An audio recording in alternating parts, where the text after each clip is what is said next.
സന്ദേശം, നരഭോജികളായ മനുഷ്യരെ നാം മനുഷ്യ സ്നേഹികളാക്കി മാറ്റിയ സന്ദേശം, ആ സന്ദേശമാണ് സത്യസുവിശേഷം. ആ സന്ദേശത്തിലേക്കാണ് നിങ്ങളെ ക്ഷണിക്കുന്നത്. ഞങ്ങൾ പ്രസംഗിക്കുന്ന യേശുക്രിസ്തു കാൽവരി ക്രൂശിൽ മരിക്കുക മാത്രമല്ല, മരണത്തിനു ശേഷം 3-ാം ദിവസം യേശു ഉയർത്തെഴുന്നേറ്റു. ലോകത്തിൽ എത്രയെത്ര മഹാന്മാർ വന്നു, എത്രയെത്ര തത്വചിന്തകന്മാർ വന്നു, എത്രയെത്ര രാഷ്ട്രീയ നേതാക്കന്മാർ വന്നു, ലോകത്തെ കിടുകിട വിറപ്പിച്ച സൈന്യാധിപന്മാർ വന്നു.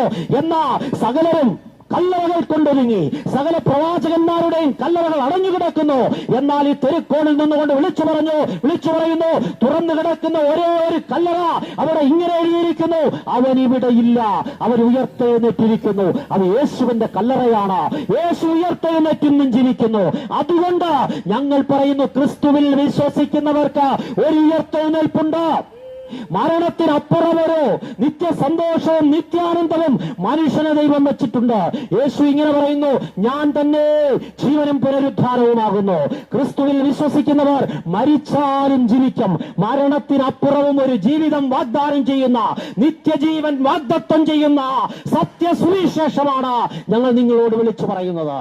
ജീവിച്ചിരിക്കുമ്പോൾ സകല തിന്മയും കളവും സകലവിധമായ തിന്മപ്രവർത്തികളും പാപപ്രവർത്തികളും ചെയ്ത് ജീവിച്ചിട്ട് മരിച്ചതിന് ശേഷം നടത്തുന്ന മതപരമായ കർമ്മങ്ങൾക്കോ ആചാരങ്ങളോ ആരെങ്കിലുമൊക്കെ പൈസ മുടക്കി നടത്തുന്ന നേർച്ചകളോ കൊണ്ട് ആർക്കും നിത്യതയിലെത്തി സന്തോഷത്തോടെ നിത്യാനന്ദത്തിൽ ജീവിക്കാൻ കഴിയില്ല.